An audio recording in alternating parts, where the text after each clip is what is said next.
Welcome back, Screamers, to another episode of Indignation and Self-Discovery.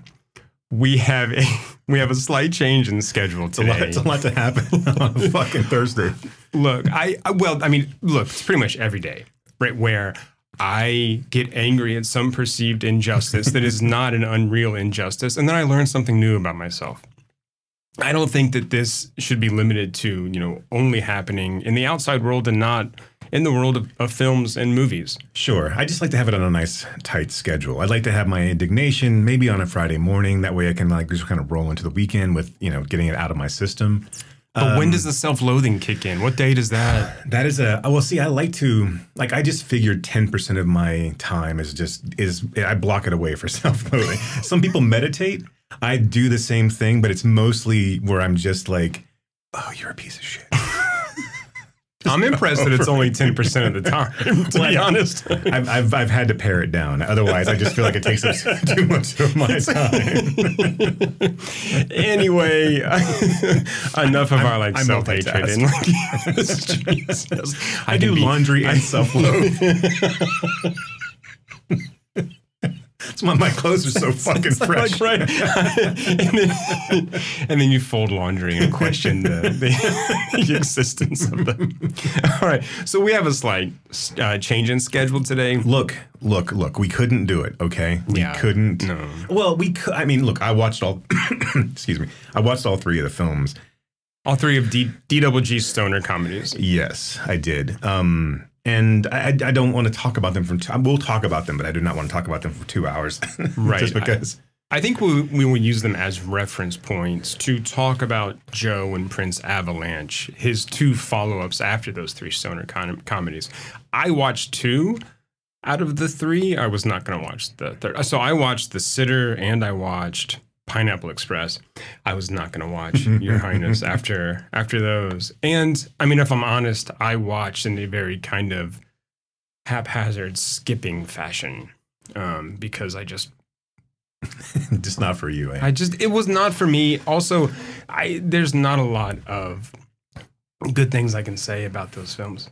Well, I'll go to bat for Pineapple Express. I don't think that's a bad movie. I think I think there's genuinely good moments in that, and I do think that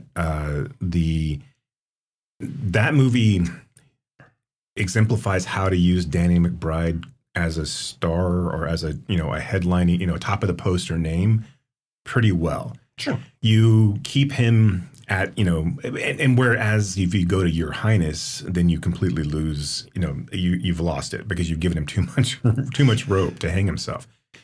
In Pineapple Express, he's the perfect amount of annoying, and I don't know. He can do it well. He can do it well in like the Foot Fist way and Eastbound and Down. I think Jodie Hill knows how to handle that level of cringe comedy. Not that that's a good term for it, but that uncomfortable level of comedy with these kind of like significant anti-heroes that he has in his. In his films and his shows, he does that better than I think really anybody does. And Danny McBride plays a kind of lovable, affable asshole in Pineapple Express. Yeah. But I do think that, look, I don't consider watching all 3 of them, and I know we're just jumping into this, but I don't consider Pineapple Express a David Gordon Green film. You said you felt like it was more kind of Apatow. Yeah, this is definitely the kind of the upswing of the Apatow comedies where everything is now there's comedies that he is producing, but he can't direct everything. But it has a genuine, but I do think also having like someone like Rogan on set, who's a comedic writer, and having a better cast of characters, although Your Highness had a decent cast. I'm not sure really what went wrong with that one. But there's genuine moments where Rogan and Franco interact with one another. It truly sticks to the stoner comedy formula, whereas Your Highness is called Your Highness. They don't really get high. And again, I'm not saying that that's necessarily, it's a weird nitpick for a movie, but if you're pitching yourself as a stoner comedy coming off of Pineapple Express, I'm not sure why you're not really kind of diving into that genre of film where you just kind of like make this a thing and make it a at the very least a cornerstone of a couple of your characters. The McBride character and his manservant, his but really it's only in passing, and there's one sequence with the CGI worm that they get high with, and it's so like there's I don't know, this movie, Your Highness didn't know really what it wanted to be. And so once you go back to and you pull the Apatow piece out of it, you pull Rogen out of it, and you give Gordon Green and McBride kind of full reign, and they notoriously said that there was really no script, that they were just kind of, I mean, there was an outline of a movie and then they were going off. He doesn't have the sensibilities to pull that off. And then when you get to The Sitter, which should have been a slam dunk. It should have been like, you can take Adventures in Babysitting and make that a dirtier film. I know you gender bend it a little bit, fine, whatever. But you take a genuinely fun teen movie and you want to then make it raunchy. But again, I don't think everything that they do in that movie, and it's an hour and 20 minutes, none of it is earned. Every scene seems like it's a next sketch out of Saturday Night Live, out of a next commercial. Like, all of it comes out of left field. It's so, I mean, it's so bizarre how you can mess up Adventures in Babysitting that badly. And it's also the worst tendencies of what's his face, Jonah Hill. Yeah, I mean, and there's moments, there were giggle lines in The Sitter for me, but overall, I was just sitting there going, what the fuck am I watching? Like, this is the worst. I mean, it really is. Like, and I think reading reviews and reading like just kind of articles that were written about Your Highness and The Sitter, and I think there were a lot of like David Gordon Green apologists out there wanting those movies to be good, knowing where he came from, which was a career of art house films that were not financially successful, but were critically appreciated, but critically acclaimed, and then watching him go into mainstream, bigger budget, although studio work, right? Yeah. Your Highness was 50, The Sitter was 25. I have no idea what I would guess Pineapple Express was significantly more expensive just because of the explosion and the cast, right? So a kind of a diminishing amount of returns there.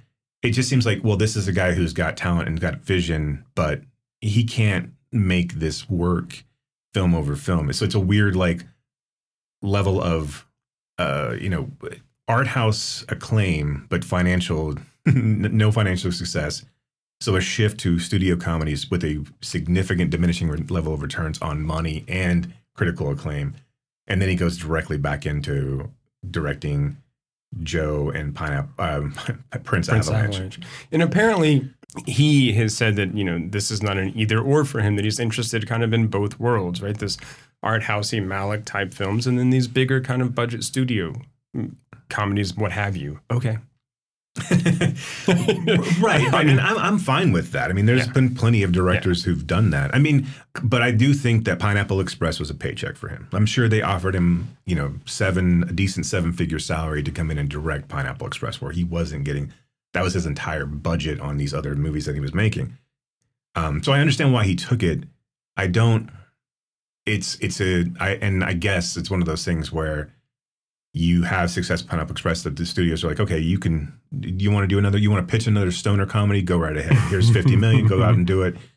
And then, and you hear backstories again of like studio interference and things like that. But I can't imagine like looking at how Your Highness comes across and how Your Highness is the finished product. I mean, I can't imagine that turns out any better at any particular point in time. I mean, what you were allowed to do, wearing a centaur's dick around your neck, basically sidelining your two female characters who, I mean, Portman basically said she made this movie because she was going to finance Black Swan herself. And that then financing came through for Black Swan. And so she was already stuck in this movie. And she's really only in the last half of it. I mean, and it's I don't know. She comes off the least offensive. I feel bad for Justin Theroux. Mm-hmm. I feel bad for Zooey Deschanel, although Zooey Deschanel has a lot of things that, I'm sure, she's not great in all the time. But in this one, it's really, like, there's just moments I could see where they was close, but it never got there. And then, like, Franco clearly did not want to be in this movie. And so really then it's just a McBride vehicle. And if you don't have anybody playing off McBride, if you don't have a straight playing off of McBride and you just let McBride be, it doesn't work. You've got to show everyone else around McBride has got to understand the lunacy of McBride for that to work. Somebody has to be Dean Martin. Right, exactly. I mean, Okay, all right. Look, yes. so we touched on the stoner comedies. Later, we will look more closely at Joe and Prince Avalanche. Right, this kind of return to quote unquote return to form. And I think we'll talk about maybe how he got to these, or try to figure out how he got back to these. Anyway, but before that, you went to the Oak Cliff Film Festival. It's hard to say. Do you want to tell listeners a little bit about your highlights? Or? Yeah, absolutely. It was so if you're in the Dallas-Fort Worth area, I highly recommend our version of Fantastic Fest. It's not as big as something like that. It's not going to be 2 weeks long. Obviously, we're not in Austin. Right. But it is our version of that, and I guess kind of mixed in with our version of Sundance. So it's a very small, concatenated version of that. But you're getting quirky films, you're getting A24 and prestige dramas that came out of Sundance coming through here. And that's a big deal for us because we don't normally get that. And obviously it's all at the Texas Theater in Oak Cliff, the Bishop's Arts Theater Center. And so, it's just a wonderful time. It happens in June of every year. So this year, I didn't see as many movies as I wanted to see, but I did see 9 of the 3 days that I was there. I saw Quantum Cowboys and Problemista, which was my Friday. I saw I'm gonna forget them. No, I saw The Adults, and I saw Maximali in the Future, and I saw Earth Mama and a movie called Deadland, another documentary by Penny Lane, who did Hail Satan a few years back, about her doing an altruistic donation of her kidney, which was an interesting documentary. And then I saw a really kind of terrible Disney Channel type movie called Aliens Abducted My Parents, and I felt left out. And so let me just talk about the highlights. I don't want to go about all the films, but I will say that of the 3 A24 films that I saw, which I think The Adults is an A24 film. If it's not, I think it's got distribution and it's coming out soon. So, but I will say that Problemista was of the movies that were that are going to get released soon. That was my favorite. I think Problemista was the most polished, and this was an A24 film. Julio Torres film, right? Julio Torres. With Tilda Swinton? Yes, and Tilda Swinton. And so Julio Torres plays this immigrant in the U.S., and he's trying to keep his immigrant status and his green card, and he needs a job. And he's pitching all of these toy ideas to Hasbro. He's trying to get into a Hasbro think tank program, and is unable to do so. He loses his job. So in the interim, he works for this cryogenics program or for company that's keeping RZA frozen, basically. And Tilda Swinton and RZA is this painter, or was this painter, who painted eggs. He painted just eggs in different environments and different settings. And Tilda Swinton was an art critic who fell in love with him. And then so once he had some sort of, he had some sort of disease, I forget exactly what it was. She's paying for him to be cryogenically frozen because he's, Torres is working there. He comes in contact with Tilda Swinton. He inadvertently gets fired because a plug gets pulled out accidentally. And so, but Tilda Swinton befriends him, and then they go on a quest to recover all of RZA's paintings so they can put together an art show. It's just this really kind of fantastical, being John Malkovich kind of just fantasy world that Torres lives in. His mom raised him in this kind of cocoon of, just love, and obviously, but also kind of protectiveness, and that she was worried that it wouldn't serve him well as he got out into the real world. So now, but he still lives in that. So you see moments where he's envisioning certain things that are happening in his life that aren't really happening. But and there's a whole lot of visual flair to it. Tilda Swinton is amazing.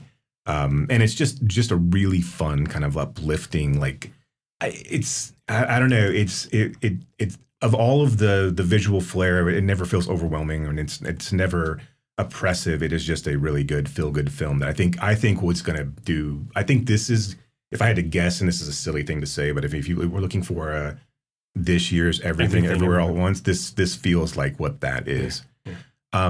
Well, it seems. I mean, just from the trailer, I haven't seen it. Obviously, I wasn't in town to go and bother you, but it does seem like it really embraces a kind of magical realism, right? A kind of really stylistically, I don't want to say experimental, but I think, flashy, playful, right kind of vibe. Yeah. It's never, like I said, it's never overbearing. Like where something like Beau is Afraid, where it's so in your face. And we both love Beau is Afraid. We know we haven't talked about it on the podcast, but because that takes time. Right. I don't think we're still not mentally I have no prepared. idea how to prepare for that, to talk about that film. It all feels real world-ish. You kind of just immediately understand. He is the embodiment that Torres does in the film. He like walks with very short, like basically just like a little kid, and the entirety like of the movie, steps, right? He does the very little quick stutter steps. He's always wearing a backpack. He's always kind of put upon and kind of diminishing himself and playing himself smaller. So yeah, there's a lot of that there. Yeah, I'm really excited to see that when it comes out.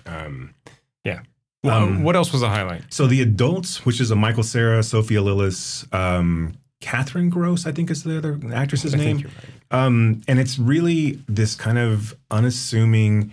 This is not one that I think is going to hit big, but I think it will hit well with the. I mean, and again, I don't think they'll be up for any awards or anything like that, because it's just not that big of a high profile film. But it'll get good kind of critical reception. Yeah, I think so, because the three leads are so good. It is about Michael Cera comes back to, I believe it's Portland, to visit his sisters because one of his best friends just had a baby, so he's coming back to visit them. But really, he's apparently a gambling addict, and he likes to play poker, and so he's always looking for a poker game. And so he goes to Portland to visit his sisters. He does a very abbreviated visit with them, but basically the underlying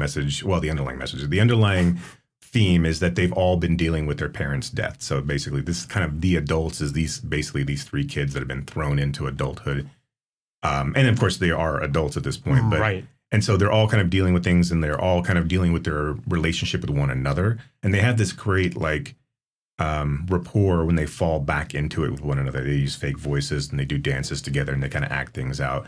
It's a story with not really the whole hell of a lot of plot. I mean, you think that maybe the gambling angle is going to play out, but it's really not about that. It's just more about it's really more of a plot device to get Cera to extend his trip, because he goes and plays a game. He loses one night off of a bad beat, and then gets kind of frustrated and plays, and then he gets invited to another game. So that's kind of the ongoing theme of that. But really, it's just a really amazing story about these three siblings who have never really dealt with their parents' death, and them trying to kind of reconnect and in a way of, just emotionally.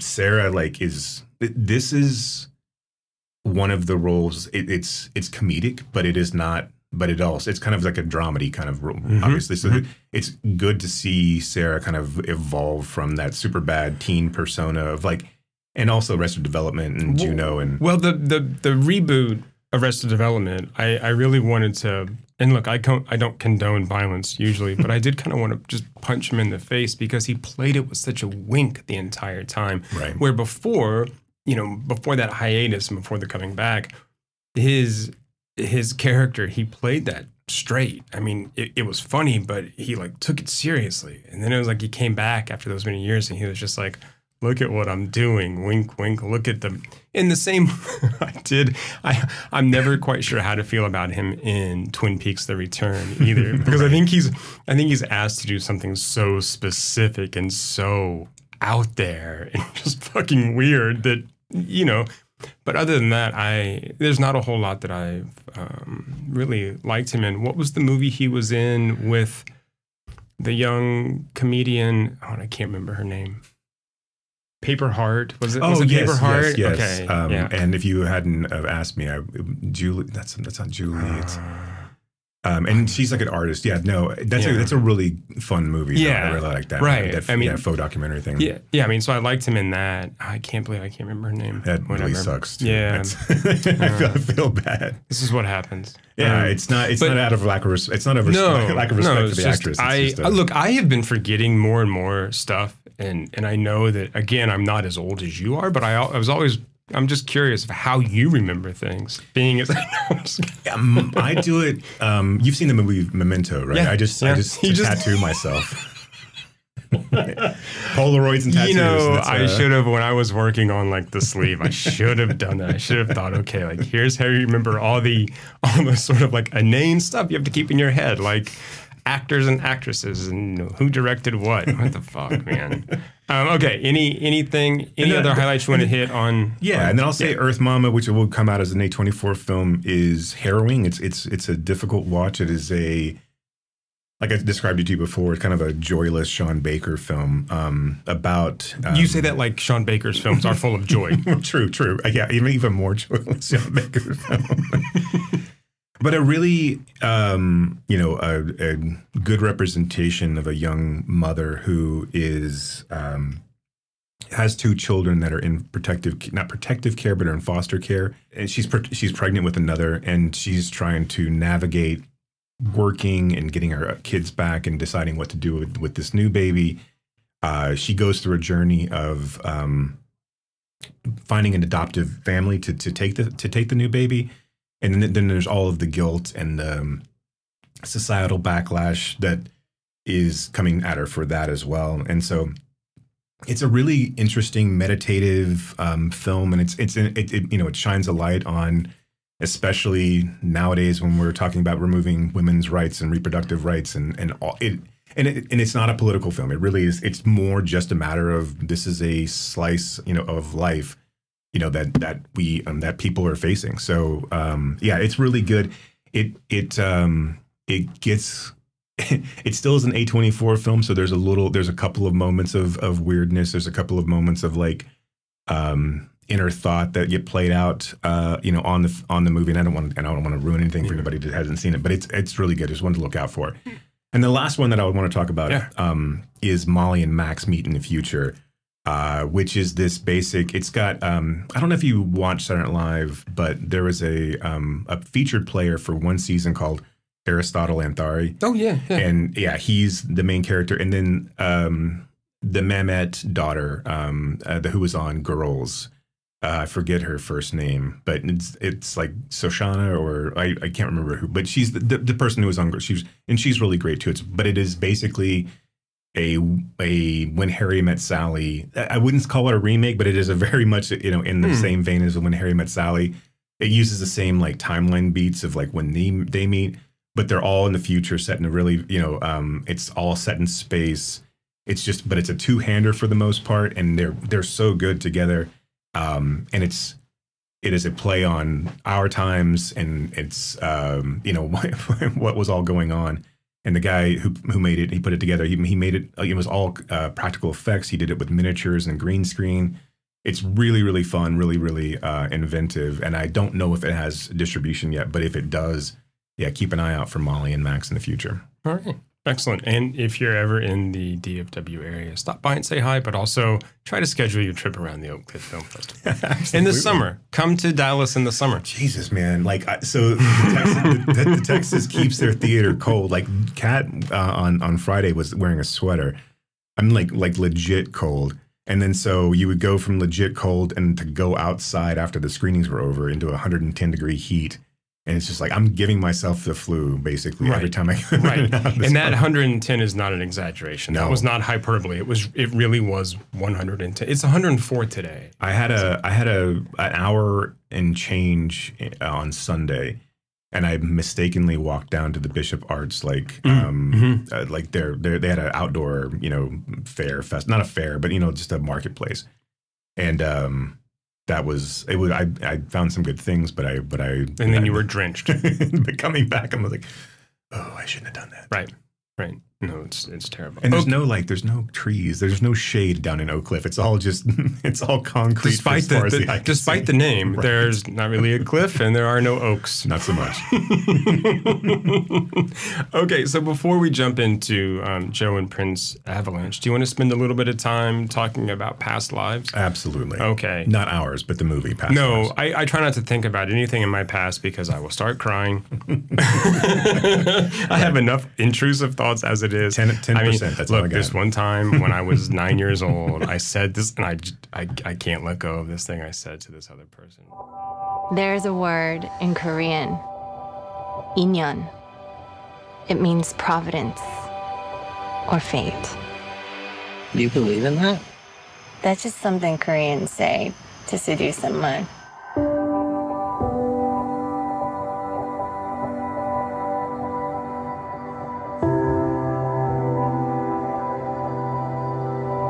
What a good story this is.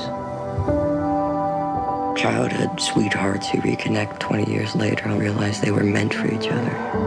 In the story, I would be the evil white American husband standing in the way of destiny. Shut up. He was just this kid in my head for such a long time. I think I just missed him. Did he miss you?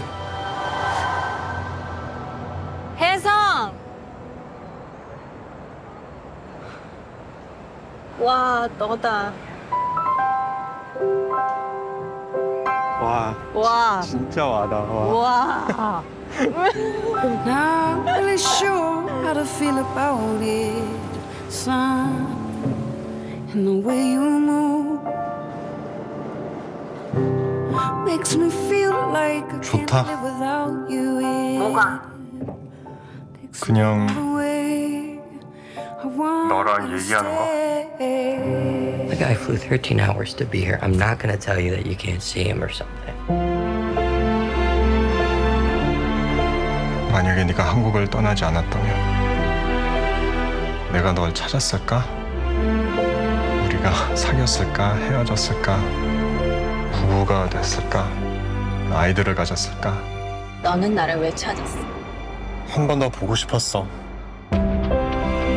If two strangers walk by each other in the street and their clothes accidentally brush, it means there have been 8,000 layers of inyan between them. Want you to stay. Want you to stay.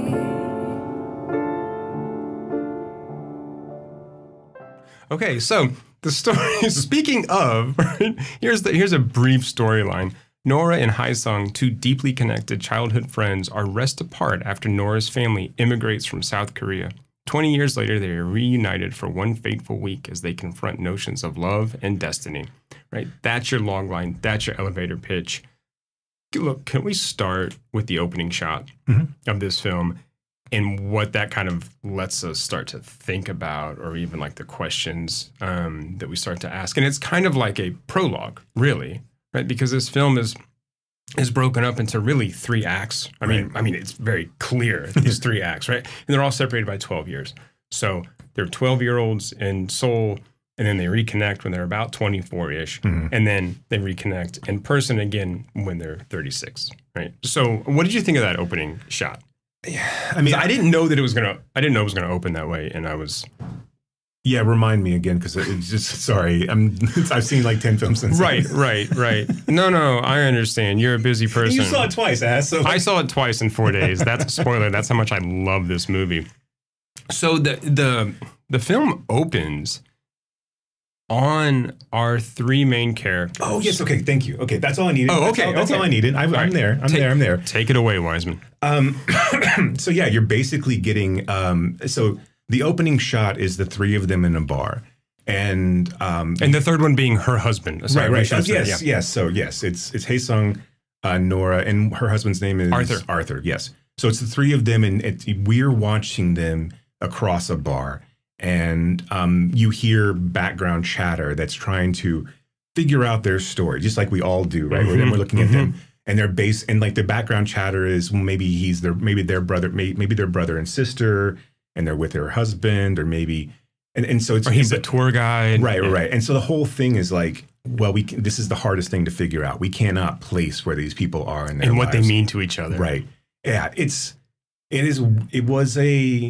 interesting because I never really thought the movie itself was ever going to betray Nora and Arthur. Right. Right. So I never got that idea that this is going to be something that we're going to this movie's not going to try to pull the rug out from under you in that way where, so I kind of figured where the movie would end. The heartbreak and the emotion was really what the journey is in this movie, right?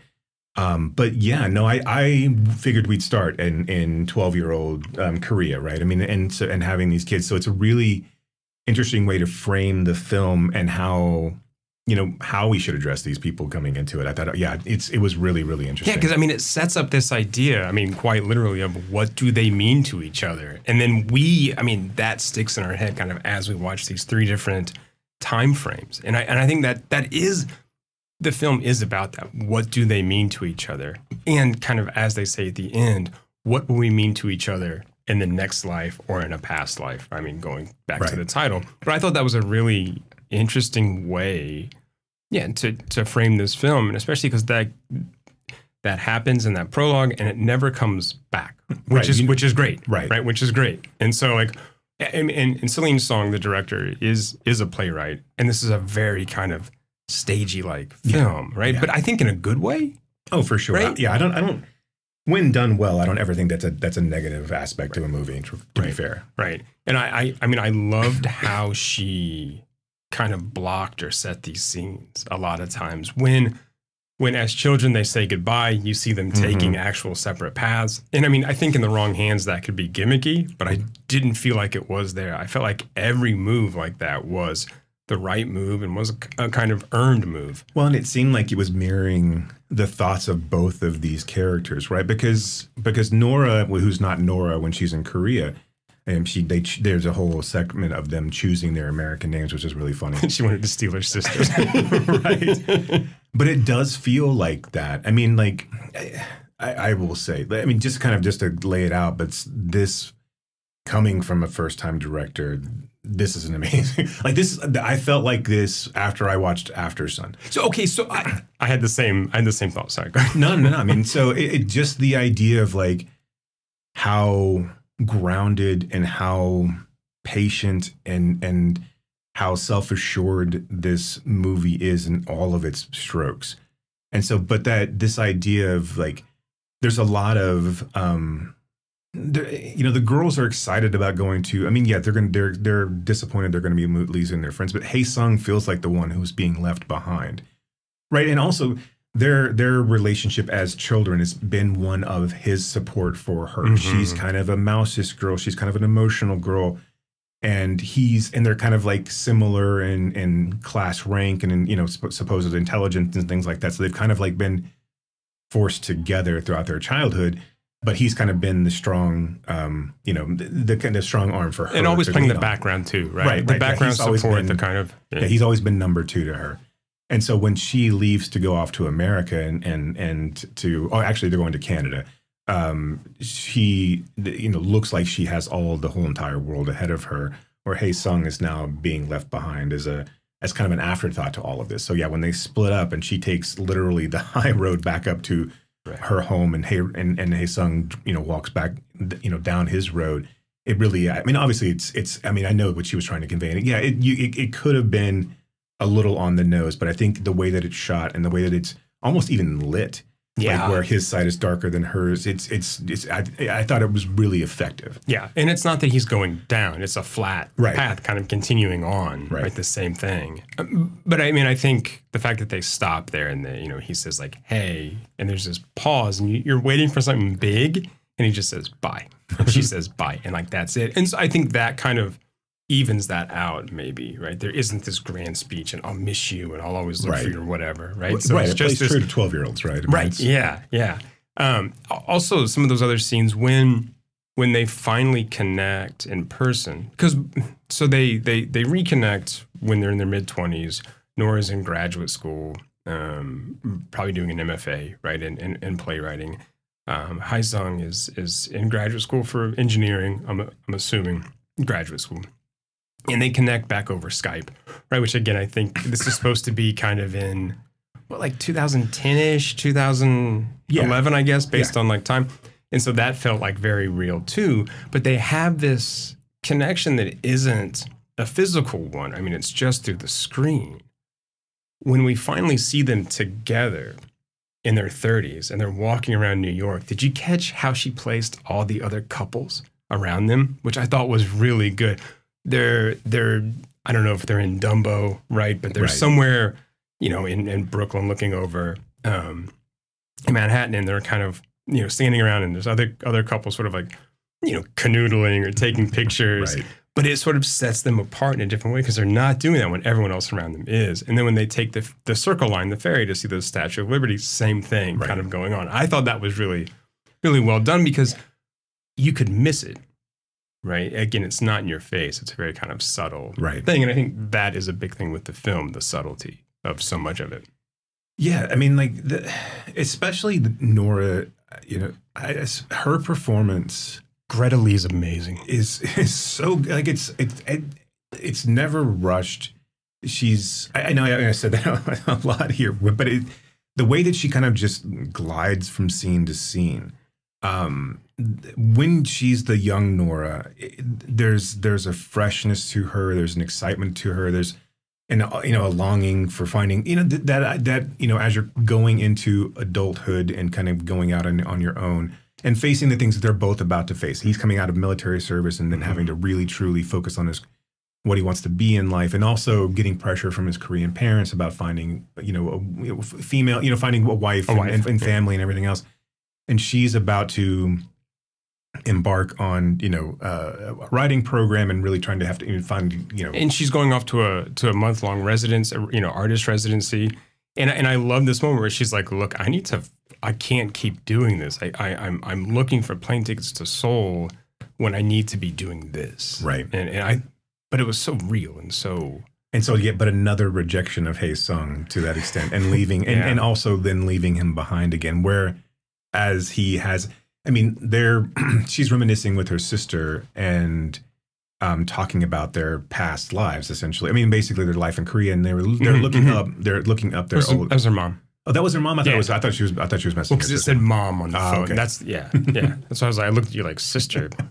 We never see the sister again, but we never see the father again either, so that's fine. True. But yeah. Anyway. So and then she looks up one of her dad's posts, and like her dad's like a documentarian, and her mom's a photographer, or also a filmmaker in some sort of sense. And Hae Sung has posted and basically saying, "Hey, you know, where is Nora? I wanted to reconnect with her." You know, that usage of Hae Sung as kind of as a shoulder to lean on in an uncertain time happens again over a period of months while they're you know, they're reconnecting. Over Skype. And of course, you know, as they're older, now they're 24, and there's a deeper, you know, a deeper attraction because they're just different people at this point. Yeah, that sequence, it's so, yes, Greta is so amazing she's able to like kind of switch those two time periods so well. And then by the time that she meets Arthur and is clearly trying to find an anchor in this life, and obviously is attracted to him as well. But, you know, was flirting with him about the, you know, about the karma and the Inyan. The Inyan. That was so good. Yeah, really. She goes on this like big kind of spiel about what Inyan is, and he goes, "Wait, do you believe that we met before?" And she goes, "What? No, that's just something Koreans say when they want to seduce someone." Oh, it was so good. It made me smile. And then once we get into, you know, the third act, and you invite this other party in, you know, to a story that we really have only known these two characters together. Now we know what's coming, of course, but as if we've seen the trailer. but Arthur plays that so well as well, because that he conveys so much emotion and with just being quiet and just his face, and so much heartbreak and so much fear about, you know, something that he I mean, it's a really good construct to have them both be foreigners in New York City, where it's not only foreign to him, their relationship and you know, Hae Sung's knowledge of Nora throughout the first 24 years of her life, but also then having an additional language barrier that he can't quite, you know, he's close but can't quite fully pick everything out. So that when they're at the bar together, you know, having pasta and he's still stuck on the sidelines with really nothing to do, and Nora's turned to him, you know, and engaging with Hae Sung.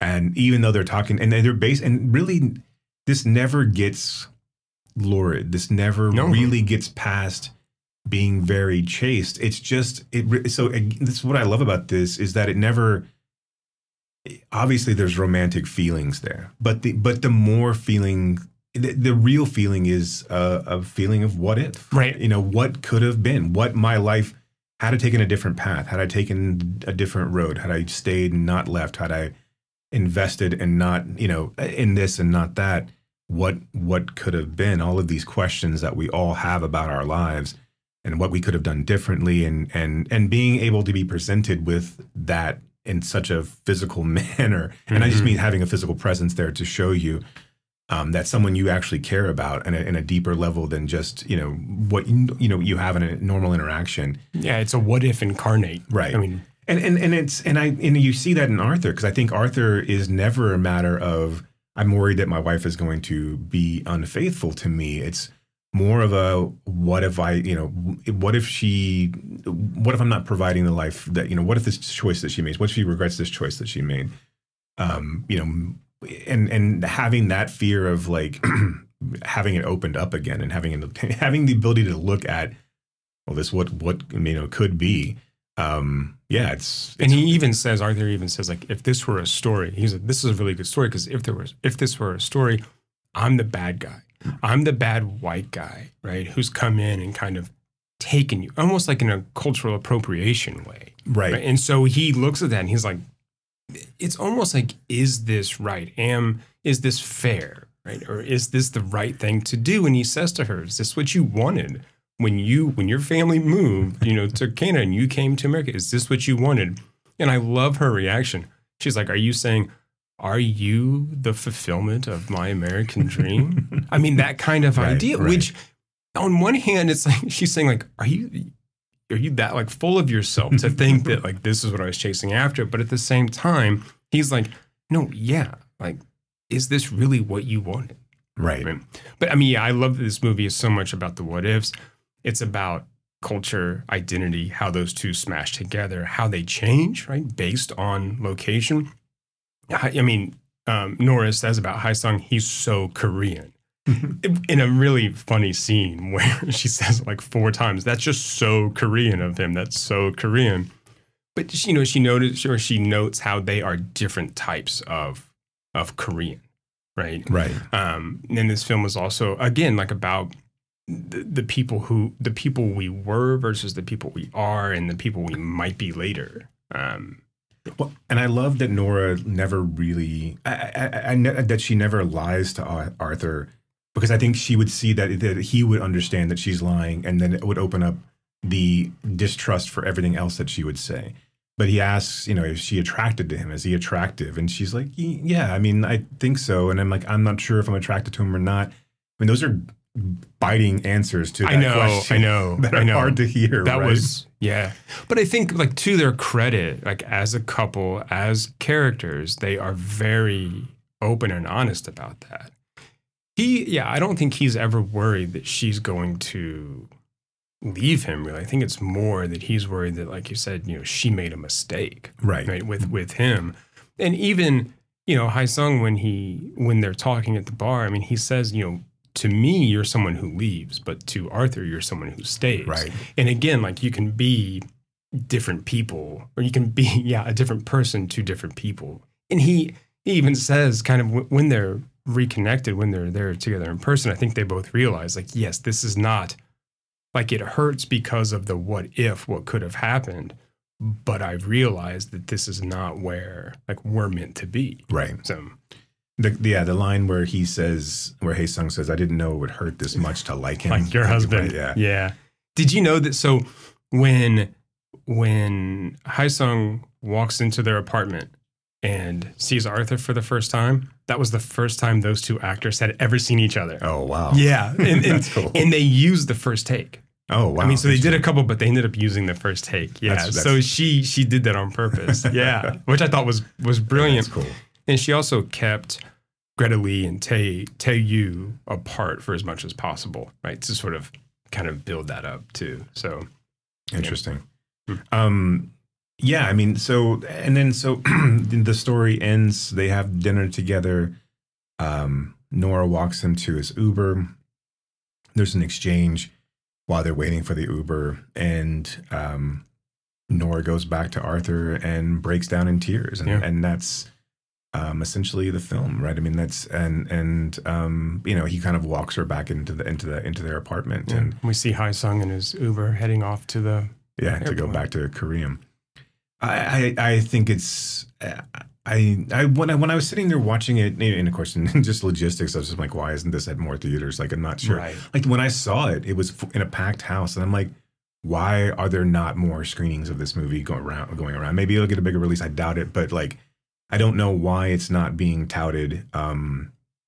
You know, along the lines of what you see, like, and no offense to Asteroid City, but something along the lines of what Asteroid. I mean, if we're in an era where indie films, when I say indie films, and of course I cannot really consider Wes Anderson an indie filmmaker really anymore, but these films that we feel like are that should be let at certain level of box office performance that are overperforming, and then of course these movies that are you know, these big budget movies that are underperforming. I'm not sure why we're not trying to kind of adjust accordingly.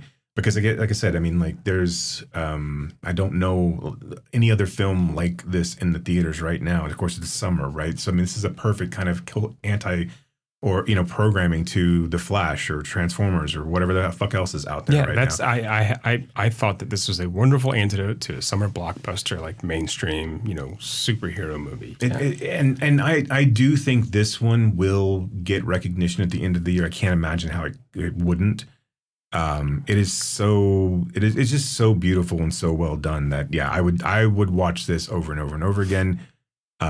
This is going to be in my rotation of films that I see 100%. I mean, that's why, like I said, I mean, I saw it twice in 4 days, and I was out of town when I saw it, and one reason was because I couldn't find it screening here back home, so I went and saw it again before I left, so that I could. And it's better the second time. Yeah, I mean, because sometimes films don't hold up on multiple viewings, but this one was, I mean, it's just, it really is good. It's so quiet. It's so patient. It's so smart. It's so well put together.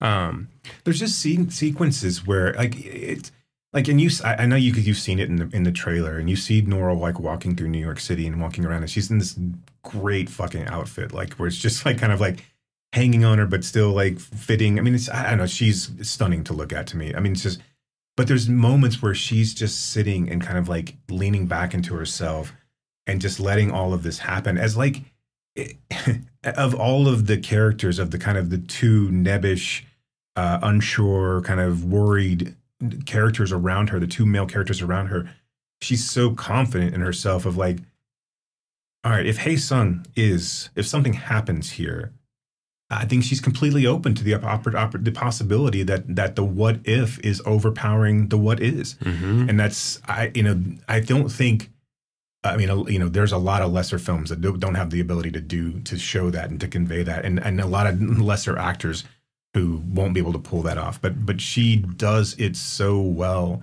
and is never, like I said, even if there is a moment of doubt inside of her, and of course you see her break down at the end of the movie, she holds all of that in. And she's not even unwilling to direct her attention to Hae-sung when they're all together. And there's a moment in the movie where, you know, they're walking with Arthur on the street, and he's like, well, what did you guys do today? Well, we went to the Statue of Liberty. She's like, oh yeah, we've never done that. And it's like, we've been married for like 10 years. We've never done that. It's like, really? She's like, we haven't? Wait, are you sure? No, she is really, she's the center of the film. And I know it's the two of them, but it's really her film. And I don't know if that's more just because of how the character's written or because of her performance, or both, right? But she is the center of this film. She is the sort of center of strength, I think, in this film, and confidence. She is the again, like you said, the one character who really is kind of self-assured and self-possessed without coming across as arrogant or overconfident. It's just like, she seems to know, at least on some level, who she is and who she wants to continue to become. Right. And I think you see that. I mean, again, her physical embodiment. But like you said, there are a lot of actors who can't pull that off. And I think she is. I mean, I think most of us know Greta Lee from the Sweet Birthday Baby, like Russian Doll, and some other things too. I mean, she's been around for a while and done some, but this is just, yeah. I mean, it's a tour de force, I think. Yeah, I agree. So, okay. Anyway, anything else about Past Lives? No. Okay. Go see it. Go see it. Yes, now go see it, and go see it multiple times. It is a perfect film. Look at that look in your eye. It's a perfect film, and if you disagree, I will fight you. And so will the theater in North Carolina. So it was in Indianapolis. And that one was the yeah. Shout out to Can in Indianapolis, where I saw the film twice. You guys are my new best friends. You going there and we're talking about the one in North Carolina, and then me being the one in Alabama. I just wanted to take a road trip and just hit. I know, all these independent theaters. Yeah, it would be great. So why don't you figure out funding for that?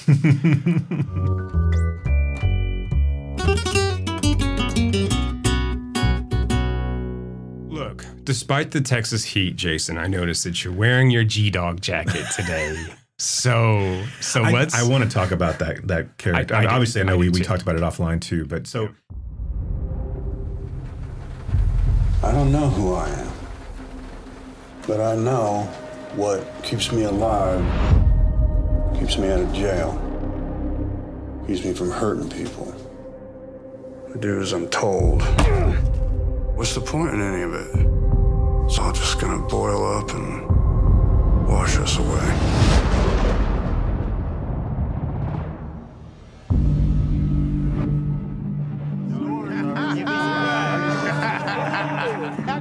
Hey, mister. Yeah? Me and my daddy just got into town. I was wondering if you'd give us a job. I pay a day's pay for a day's work. And if we work till dinner and get rained out, I pay for the whole day. Does that sound fair enough? Yes, sir. I'm Joe. And I watch that boy. I see someone who's nothing like me. The hell you looking at? Why do you stick around like this? What's most important right now is me taking care of Dorothy and Mama. We kind of got a family problem right now. What happened? He's all beat up. I can't get my hands dirty in every little thing. You know how I get. Why you want to go back to the damn penitentiary, man? Freeze, Joe! Bring your mom or your sister. You'll be safe here. Person just don't know from one day to the next which one's gonna be their last. Getting old, y'all. Who am I to tell you how to live your life? Don't fool yourself too much about me. If I find out something's happened to that boy, I'm gonna whip whoever's ass had something to do with it. Thank you, sir. You don't need to call me sir. I'm your friend. You think Joe's your daddy? I'm the one taking care of you. Folks looking for trouble tend to find more than they're after. If anything happens to me, you get out of the way, you hear? I've been looking for you and that kid.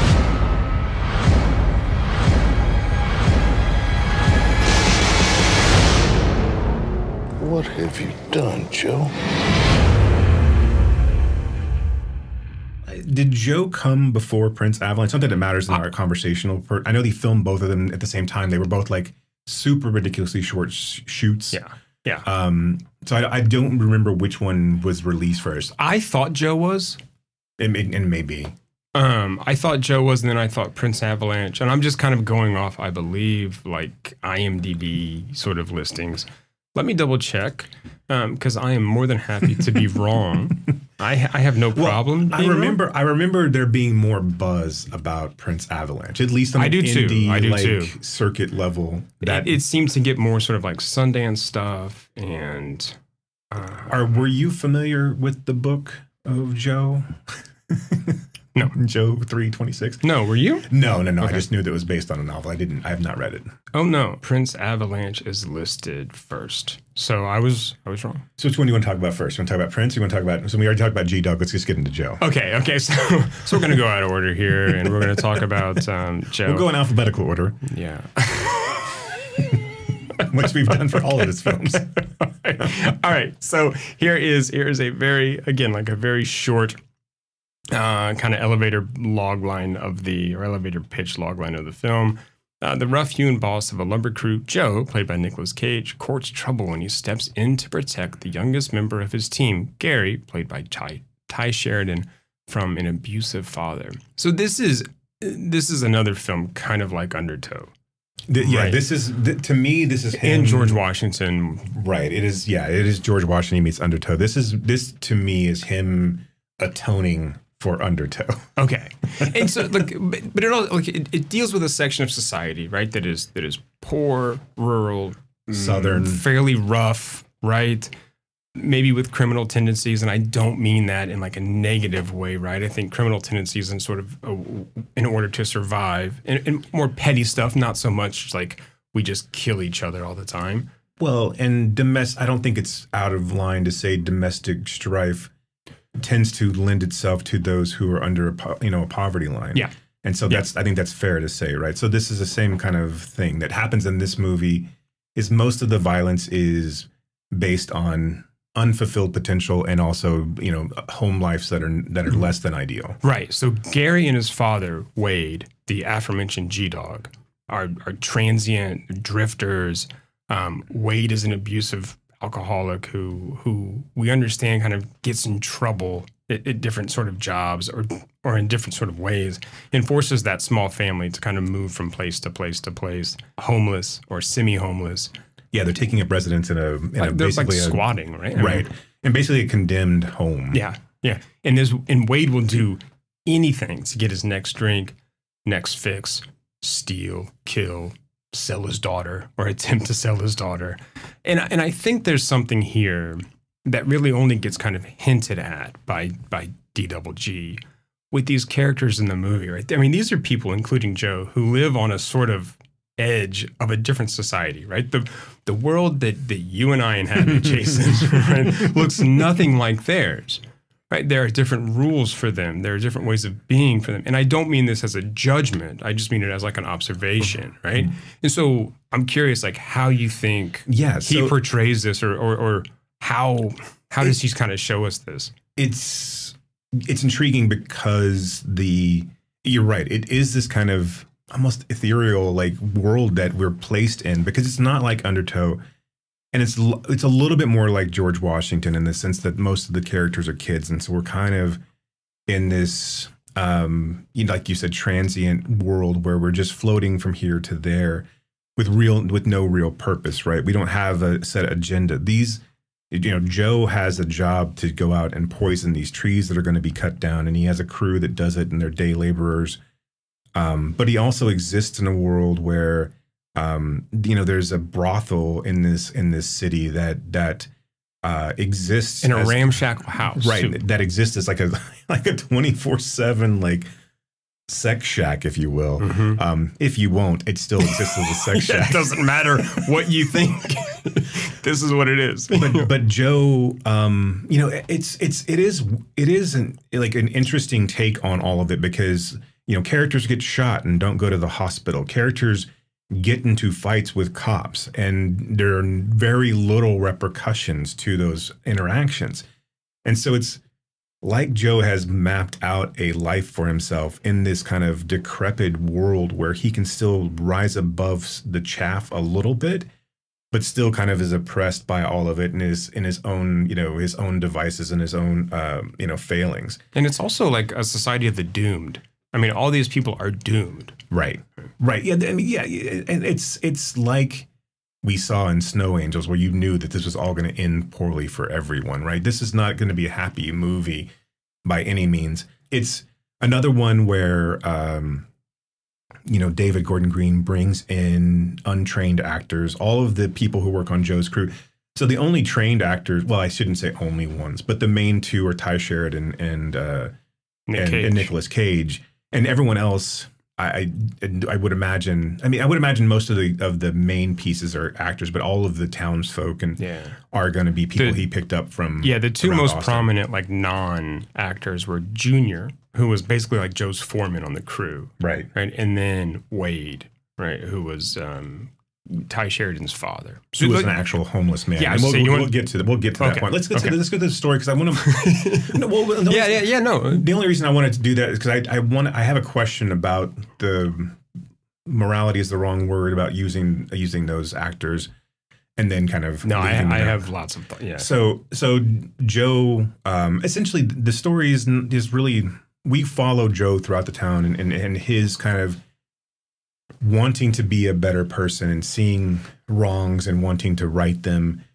Joe fancies himself as kind of in a way above it all, but that never really comes across outside of him being the foreman and just him being that kind of role, right? I mean, it doesn't. He never carries himself as holier than thou. He understands he has faults. He goes to the brothel, and he has a woman that loves him at home, and that. A lot of the characters the movie's so dark in a lot of scenes that a lot of the side stuff gets murky. He takes a liking to Wade, to Gary. Sorry, he takes a liking to Gary. He's kind of a father-son type of relationship. He threatens Wade with violence if he hurts Gary, but of course that doesn't change anything. He still does hurt him, and then it all culminates in a moment of a big shootout, and Joe takes care of the people that end up hurting him, and everyone's dead at the end of it, and Gary gets to walk away. Yeah, driving his truck and hit with his dog. Yeah, how did you feel about this movie? I think this is another film that should have been better. So like I said about Snow Angels, where I'm like, this should have been a much better movie. I think this should have been better too. It feels so disjointed to me. It feels like he's trying to do the kind of Malick treatment on this when it should have just been it should just be kind of a straightforward character study. But he doesn't. He gets, and I don't mean to. I think there's a lot of almost good stuff going on in the film. But when Joe starts into that kind of weird monologue voiceover about how like everything's just gonna like wash us all away, that's where to me it kind of starts to fall apart a little bit. And I think Cage's performance starts to kind of fall apart as well. I thought Ty Sheridan was fine. I thought he was pretty good. I don't know. I don't know if there's such a thing as too much poetry. Like I really don't. But I don't think he found the balance in this film. Right. So where I was a fan of All the Real Girls and a fan of George Washington because I like that balance, right, of sort of poetry and whatever else is going on there. I don't think this one carries that through. I think the juxtaposition for me of the the untrained actors and Cage and Sheridan's performance kind of it pulls me out. I think I understand why you have both of those, and it's almost. It would be seemingly impossible to not have those names in it and get this film financed. But I think that if you wanted to really do this film well, this would have been all unknowns. This is right. This is a better movie. I don't think Cage's performance is bad. I really don't. I think this is, and I will say this. I think I like this movie a little bit better than you, just because I think I was more forgiving of him going back and trying to do something. And doing Undertow better. I think this is a much better film than Undertow. Oh, yeah. And I like this movie. I like this one a little bit more than I like George Washington. I will say this though: this movie is horrifically unpleasant to watch. Like out of all of them that we've seen so far, aside from The Sitter and Your Highness, it's unpleasant in a different way. Right. I mean, like it starts off in the first 10 minutes are just people yelling at each other. Right. It's just and then nothing. It's grimy in the way that like and Seven is grimy. I mean, it's just right. It is so oppressive and overbearing in a sense that you never and not that this needs a sense of levity at all, but like even the relationship between Joe and Gary is still one of sadness. I mean, and really kind of there's nothing. You know how this is going to end, so it doesn't. I don't know if there's any sort of way to like get around that. But I think this goes back to my point about like him not fully showing us this world. And I think this is, so Cage and Sheridan, I think, keep us kind of detached from that world, or we can still sort of like maintain this suspension of disbelief where if we don't have such well-known actors, maybe we can sort of become more immersed in this world. Because I think the violence is, or I think maybe what Green is doing here is trying to show us just the everydayness of the violence, or how the violence is sort of, this is just how it is, right? These are the different rules here. This is how this part of society works. We yell at each other. We shoot at each other. We get in bar fights where no one's going to call the cops. Right? Because that's how this works. We go to the brothel, and there's no questions asked. Everyone knows where I keep my dog chained up under the house, and it still loves me for some reason. Right? What the fuck? That was a fucked up scene too. Where the dog killed the other dog. Yeah, and you don't really see it on screen. No. They sniff around one another, but then when Nicolas Cage is there's this one dog at the brothel that Nicolas Cage is basically doesn't like Nicolas Cage, and it's a whole point of contention. And this dog is an asshole. Yeah, of the worst Nicolas Cage performances in the movie, that's really probably it. So he lets his dog go. That's his Cage moment, right? Right. Yes. Yeah. And so when the dog comes back to Cage after Cage has gotten fellatio upstairs at the brothel. His dog is covered in blood, and so you're meant to assume that obviously that they killed the other dog. I was just like, I don't really know why that's necessary. It's not, right? I mean, it's not. Why does the other dog need to be in the brothel in the first place? I mean, I think there's a way to like just not have that happen. but yeah, I mean, again, how about the movie never gets made if there's not a Nick Cage actor here, right? I don't think so. At this point, I don't think it does. Maybe earlier. I mean, maybe, if this were the first or second film, sure. But I don't think it gets made after that. Yeah, because Nick Cage turns down like The Expendables 3 and something else for this. So I'm assuming that it's his kind of cachet that is able to pull this off. Right. And he said that this is one of the favorite films that he's ever done, like as far as the filming and the set goes, which I can understand totally. I mean, it's his set, it's his control.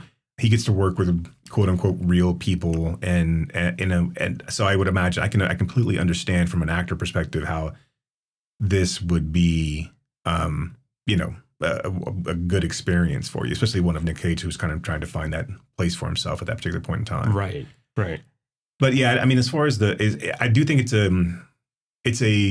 it's close to return to form for David Gordon Green that he's going to get, really in the rest of his career up to today as of this recording. I think this is one of the reasons why I'm not as high on it as you are, is that it almost feels like a disappointment in that return to form. Maybe I expected more. I do think one of my sticking points is the use of non-actors. Yeah, so how the non-actors are used, because so let's tell the story of G-Dog. So yeah, so we call him G-Dog because that's on the back of his Letterman's jacket. He wears like a jacket, like a Letterman's jacket from the past, and it just says G-Dog on the back. So Wade in the film is played by Gary Poulter, and his only other acting credit was as an extra in 30-something. So he was a homeless man who's suffering from alcoholism. He was seriously ill in other ways, namely being bipolar, and I believe having lung cancer as well. He died of lung cancer, yes. Well, he died. Oh, he died of drowning, but he did have lung cancer, yes. And I think before that he had about a skin cancer as well. Yeah, because he lost an ear part of his ear because of skin cancer, yes. And so he was found dead in a shallow part of Lady Bird Lake in Austin. He was in a homeless encampment at the time, right? And this was before the film even released. A few months after the film finished wrap. Yeah. Before it was released. And he was literally picked off the street. I mean, they saw this guy and they wanted to cast him. The producers didn't want him because of the alcoholism and everything else, but DWG wanted to stick by him. I think he's good. I mean, I think he gives his... I mean, it's an authentic performance. Yeah, and his sister said... let me see if I can find it. But this guy's led a rough life. I mean, he was in and out of jail. Yeah. I mean, he was abused as a child. Mm-hmm. He was also abusive to his siblings as a child. Mm-hmm. Parents didn't know what to do with him, shipped him off to the Navy. He immediately went AWOL in the Navy. I mean, this is a guy who lived his in life Japan and then lived on the street in Japan and became fluent. And he can speak fluent Japanese, but this is a guy who lived his life with undiagnosed mental illness issues. But yeah, I just want to say, like, his sister said, Gary's not even acting. That's so totally him. Right. And so, yeah, so they find him after a year and a half in Japan. He goes, gets dishonorably discharged, has a couple of kids, but is basically still abusive to everyone in his life, has alcohol problems, drug problems.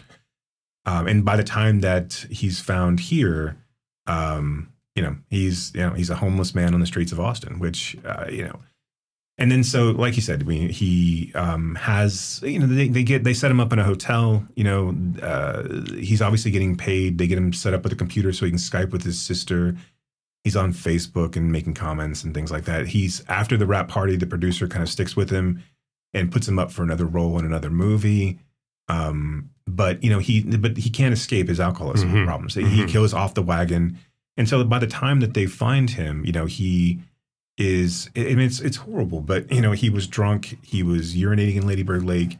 His feet got stuck in the muck. He fell down, and then they found him drowned because he was too drunk to get out of the lake.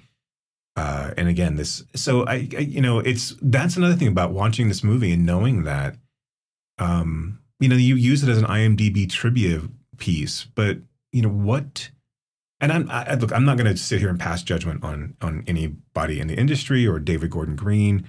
Or this is not what this conversation is about. But I mean, like, what do we owe these people? And is it moralistically okay to? Is it exploitation? I mean, I know we're pulling somebody for their talent, right? But you're also giving someone, I mean, in essence, a loaded gun, and you're enabling and providing them more money than what they would have had. And then what stability once the shoot is over?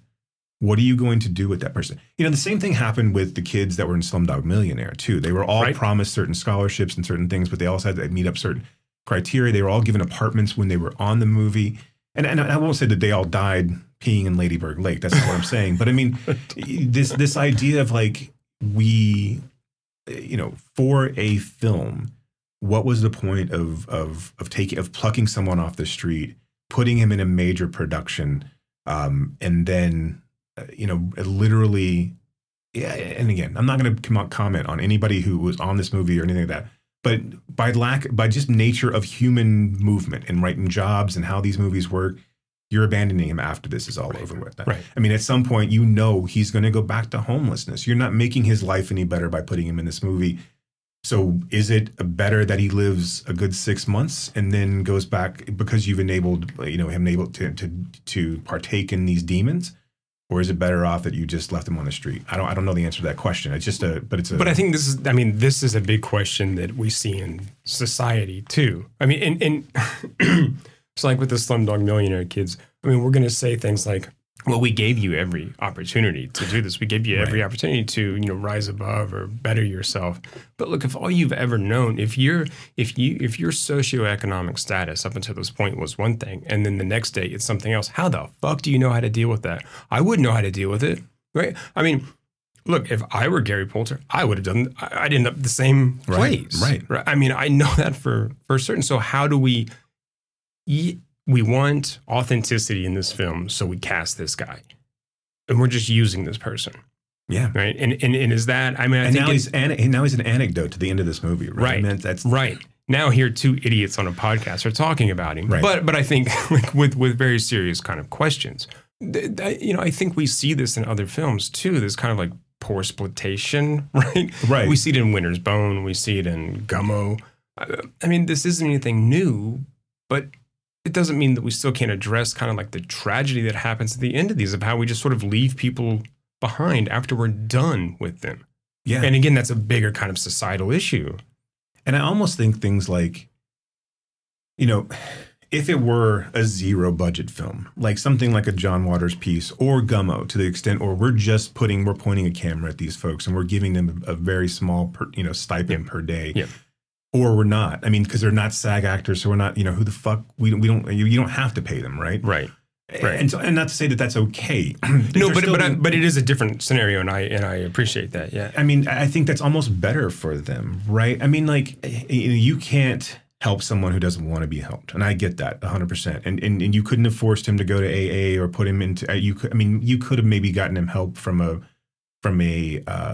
diagnosis perspective and a doctor perspective. What happens if he gets on the right bipolar meds? Right. I mean, then does that treatment become easier to sustain? I don't know. I mean, and you're right. This is a societal problem and not just a movie problem. Right. But I do think it's interesting. Maybe it's the thought experiment of like, as you watch something like this and what happens. Like, we see people and we fetishize.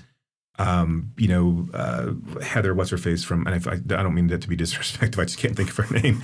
But the little girl from Poltergeist, right? I mean, we watch her get sicker and sicker and sicker throughout it, and now she's trivia about all the Poltergeist deaths. I mean, it's kind of fucked up that and I know we talked about all the fucked up things that we do to celebrities on this podcast, but I feel like there's just an ick factor of this movie, knowing what's going to happen to this character and knowing that we have. I mean, really, we're watching a man that is playing out his own demons on screen for our enjoyment and then going right back to them after the camera turns off.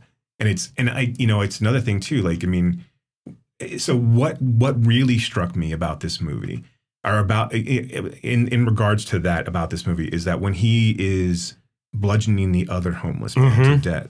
And like, so he sees another homeless man and he's like, hey, what you got? And the guy doesn't speak to him because he's drunk and he probably can't hear him. So he goes and follows him for about a mile. That man sits down because he's drunk and he's drinking, and he starts talking to him about how, he takes the bottle of booze from him and beats him over the head with it in a very violent scene. Well, he beats him with like a rebar. Right. And then takes the booze from him. That's right. Yeah. And I was just wondering who that man was as well, knowing that are we just what are we doing for these people? Because you're using them. I mean, you're using them to further your career. You're using them as an anecdote to this story. You're using them as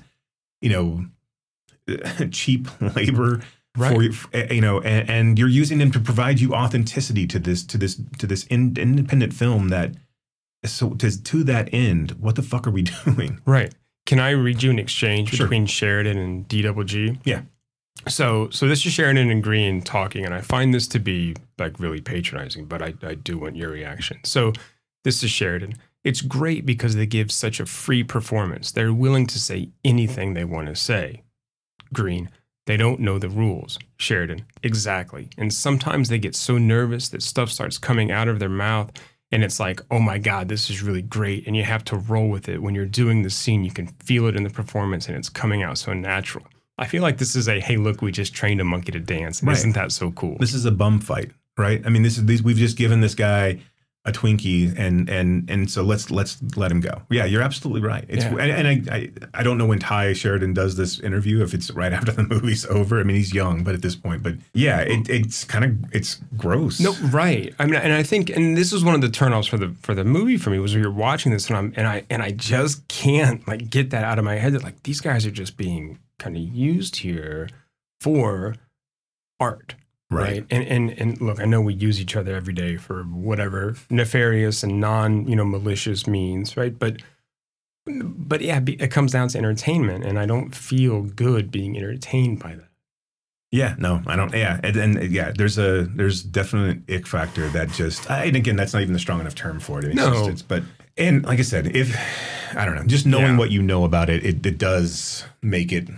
Like I said, lack of a better term, just gross. It's just, it's. Yeah, I mean, look, I think I don't really want to stand here and be like holier than thou, because God knows I'm not, right? But at the same time, I do think it's worth bringing up and calling attention to and sort of having a serious conversation about it. And not saying, look, I'm not trying to cancel David Gordon Green for a movie that's 10 years old.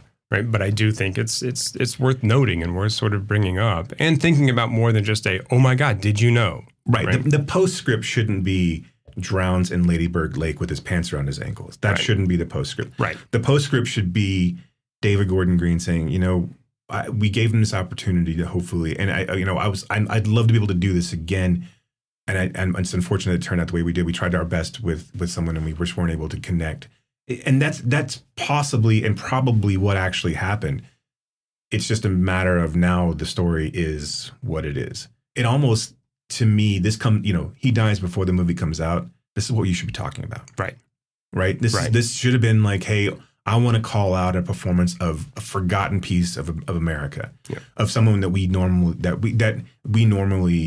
push aside and we disregard, and we weren't able to help him, and I question whether or not we should have done this any sort of, again, just having some sort of way, right, any sort of humility or any sort of recognition of that, rather than having it. This guy died, a few months before the movie came out, and he was really a homeless person. Okay, great. That is the least of what we should be saying here. And another way to sort of emphasize, kind of like you were just saying, another way to emphasize or show us this world that we don't see, we don't inhabit, we pretend doesn't exist as well, right? I'm just against any kind of othering, any kind of like exotic othering of people in general, and that's what I think is happening here, and that's what happens in that conversation, right? Look at the other person over there, right? And I don't like that ever, right? Ever. And the conversation that you highlighted does just that, right? It's not about this was a human being who was good at acting, and that we also exploited their mental health issues, because look at them go, and they'll say crazy shit. Yeah, I mean. Yeah, that's disgusting.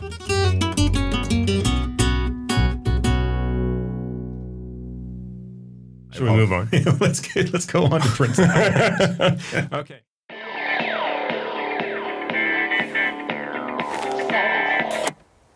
What about the equal time agreement? The equal time boombox agreement doesn't apply in this case, all right? That's just for recreation. Oh, come on! Hey, we got a lot of lines to paint, and it's a very long road. I suggest you start the machine and keep it going. Okay, Alvin. Yeah.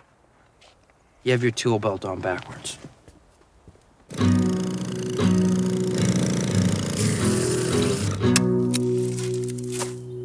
You gonna hit it in with your hand?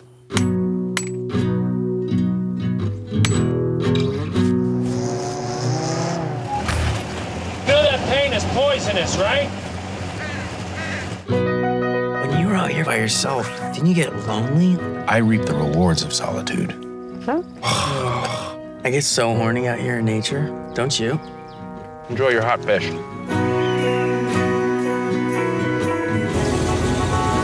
Here's to fire in our hearts. You shouldn't smoke. I know it's bad for you. No, I mean, you shouldn't smoke. You look stupid. You're not getting paid today. Let go! Get off me! How did you live your life up to this point without knowing how to gut a fish or build a tent or tie a knot? How did you live this long and not kill yourself for being such a boring loser who thinks he's so smart and good at everything? For your information, you're not! I thought that this job would be good for me to figure out a way to be happy with my life. You just need an adventure.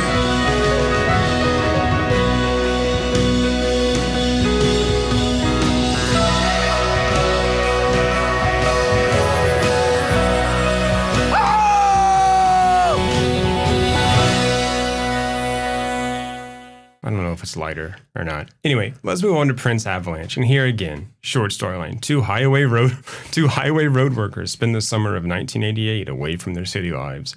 The isolated landscape becomes a place of misadventures as the men find themselves at odds with each other and the women they left behind. This stars Paul Rudd and Emile Hirsch. Did you ever get the sense that it was actually 1988 in this movie? I guess from like Paul Rudd's outfits, the boombox, maybe in the cassette tapes and the socks, the like calf length. The socks were on point. Striped, like gym socks. I mean, I guess. The fucking socks, man. Paul Rudd's. That's what Stranger Things is really missing in there. I know those is the socks, right? But those socks, those are cool socks. I used to, back when I could still play basketball, when my knees weren't completely shot, I used to wear socks like that. I mean, in an ironic way. Right. But yeah.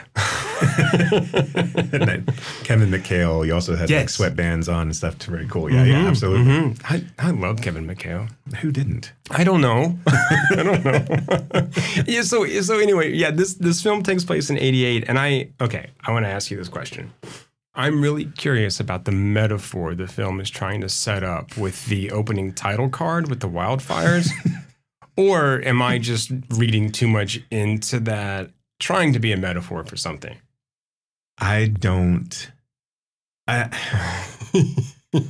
It's so misplaced that so the title card basically states something along the lines of however many forest fires happen, or like however many. Like a forest fire happened in Bastrop, Texas, right? Or not forest fire, but a fire, and it was called the Bastrop Community Complex Fires, I think. Right, and that so many homes and so many acres of land were destroyed, and no one knows how it happened. And then we cut into our two heroes of the film. If it is a metaphor, it is completely lost on everyone who sees this movie. I mean, look, I did think it was ridiculously odd. I don't think that it doesn't it's not, it's, I don't know. It just seems like that's such a fucking hammer to the head of like, okay, here's what's, I don't know. This movie fucking sucks. But anyway,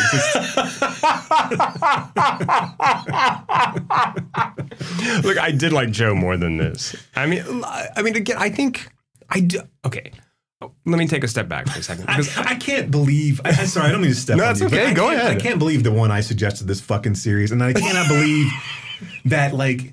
Based on all the Real Girls that I thought that I was a David Gordon Green fan. I mean that I thought that this was a like. And I don't, it's weird. Like, I wouldn't have thought we would have shat on just about everything. I know. I feel bad. I do too, kind of. And just because it's just a weird, like, and it's also kind of highlights a little bit to me of like the silliness of being a movie nerd and like, and trying to like be branched out into all the different like areas of film that you can fucking take in. Because I'm like, oh yeah, no, I saw all the Rogos. He clearly has to be a good filmmaker because I've seen all the Rogos and I fucking love that thing. And then from there, and I knew George Washington was lauded. And I actually, these movies don't have bad reviews either. I mean, Joe's a 6.8 on IMDb. This is a 6.3, I think. And they're good reviewed. They're well reviewed within by actual critics. Right, right. I think. And again, I hate using Rotten Tomatoes, but I mean, like that's why I said real critics. right. Anyway, so going back to the metaphor, I mean, is it a metaphor of like we don't know how any of this happens in our own lives, or these two men don't know how this happened in their own lives, and their own? Because again, it's really just Paul Rudd, right? I mean, it's not. Emile Hirsch pretty much has his shit on point. He knows who he is. He doesn't. Does he though? Because he's floating. He's a kid. This is right. But this is. I mean, to me, the film is again kind of connecting with past lives. The film is, in a way, about the stories we tell ourselves about ourselves, but then the other people that see through the bullshit and see us maybe a little bit more closely to what we really are. Right. But so where do you think Emile Hirsch? How do you think he views himself outside of it? Because even as a complete ladies' man, look. Okay, can we just talk about like getting the little man squeezed? I don't really want to talk about getting the little man squeezed, but this is his whole thing. Where like I can't go the whole summer without getting laid. Right. But he talks about like I'm going to go to the beauty pageant because I'm 80 to 90% like guaranteed to score. So he sees himself as this kind of cool ladies' man, right? He's hip, right? The girls dig him. He's got friends. He talks about being a good dancer. And Paul Rudd's like, you can't dance for that shit, right? And he's like, you never see me dance. He's like, I've seen you do other things. Kind of, hinting at that some of this work, some of the road work they're doing requires a kind of rhythm and a kind of repetition that Emile Hirsch does not have. Right. So, I mean, I don't know. Do they know who they are? I mean, and Paul Rudd is clearly not the man he thinks he is in this film. No, maybe so just the job that they're doing. They're basically after the forest fire. They're a road cleanup crew. They're repainting lines. They're repainting lines. They're re-adding reflective barriers. Mileposts. Right. And then reflective markers on the road itself. For me, my perspective of Emile Hirsch is that he knows that he's a fading star.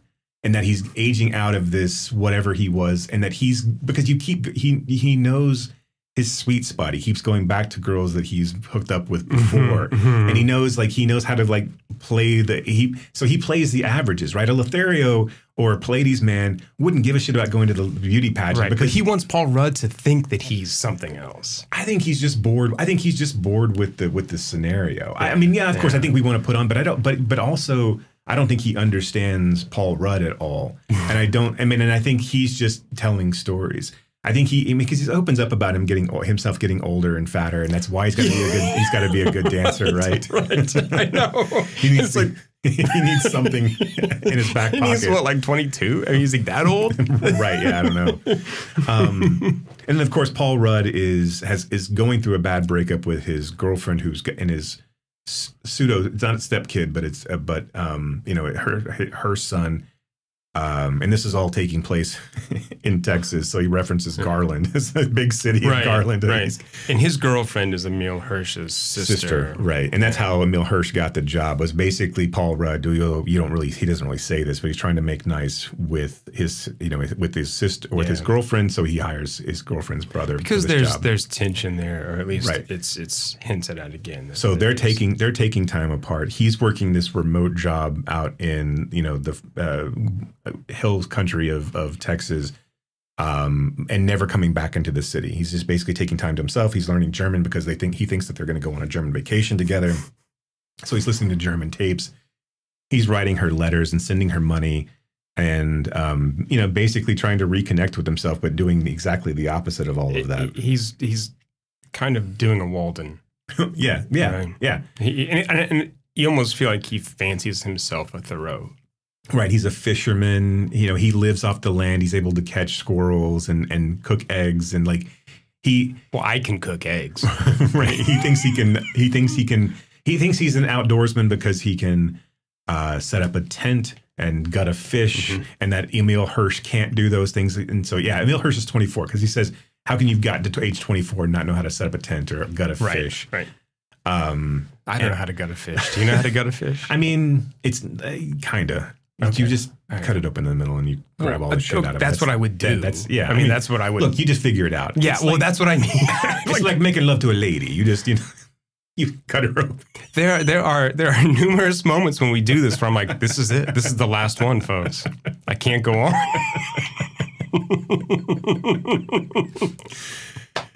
I mean, you're not wrong. I just shouldn't have said it in an Italian accent. Yeah, you're not wrong. It was maybe the delivery that. I forgot what we're fucking talking about. Anyway, so Emile Hirsch goes back to the city to get laid every weekend. During the week, they're out on the road. Paul Rudd decides not to go back because he's working on himself. One weekend. The first weekend that Emile Hirsch goes back, he strikes out. The car that they're driving breaks down. He's got to fix a flat. He's all greasy. He doesn't even get into town until late Friday, so that night's ruined. He tries to hook up with his best friend's girlfriend on Saturday, but she has a change of heart, and then he runs into his best friend and he gets beaten up by his best friend. So it was all basically a bust of a weekend. But during that weekend, he brings back a letter from his sister to Paul Rudd, where she breaks up with Paul Rudd. Essentially, she's seeing a half Native American chiropractor, throughout the movie, we're also meeting this other road worker who comes and gives them booze occasionally. There is a woman character that kind of bounces in and out of them, whether she's real or not. Another non-actor. Right. And really the best scene of this movie is when Paul Rudd stumbles upon her into the forest, and she's rummaging through her things. The remains of her burned down house, and she's looking for her pilot's license and other things. And then Paul Rudd, like, very sweetly starts to interact with her about that house still being there and him coming home. And it's that is, of all of what he's done in this movie, that's the best moment in the film. And it's the best, like, Paul Rudd of the movie. Paul Rudd plays out of character. He's not likable in this. He's buffoonish and shitty in a kind of Danny McBride kind of way. This would have worked better as a Danny McBride character than a Paul Rudd character. Because he's not funny either, though. I mean, right. The buffoonery and stuff is so, like, played straight. And so it doesn't quite work, because you get the sense that if McBride played that part, he'd understand, or at least that he'd understand that his character is a buffoon and doesn't understand it, which makes for complexity. But right, did that. So have you seen? And I'm assuming the answer is no. But have you seen Either Way? No. Okay. No, the Icelandic film that this was adapted from. Have you? Yes. Of course you have. And how do we feel about a filmmaker who traces another movie and then gets everything about the first movie wrong? Hate it. So the yeah, we don't like it, right, audience? It's like making love to a lady. You don't know what to do. Episode 25 is the last one. So I'm kidding. The movie, so Prince Avalanche, when he stumbles upon the woman, and then she comes back into play a couple of more times, where she gets out of a truck. She gets out of a truck that the other road worker, the older road worker,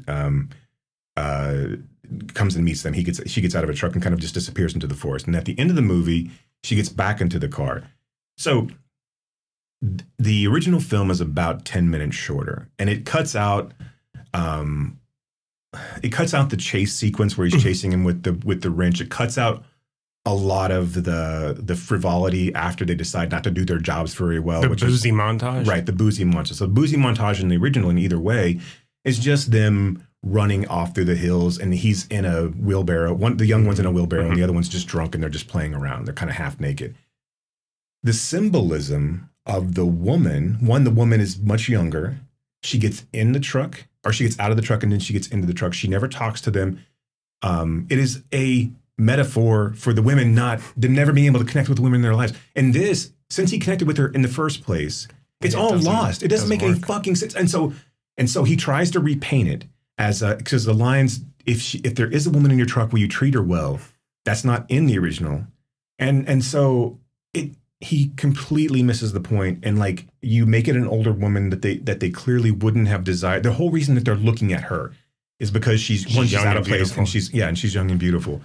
And so it's and like there's a whole lot of emotional beats that he misses. So obviously neither one of the characters are as buffoonish. Look, the Emile Hirsch character comes off more as a Jesse from Breaking Bad in the original. He's younger. You do see him dance, but he's dancing to like, he's kind of like he's break dancing kind of but there's a sequence in, when they're talking to one another about the breakup. In the original, we find out that Emile Hirsch, during one of his trips back to this big city, is that he's impregnated one of the women that he's been with in the past.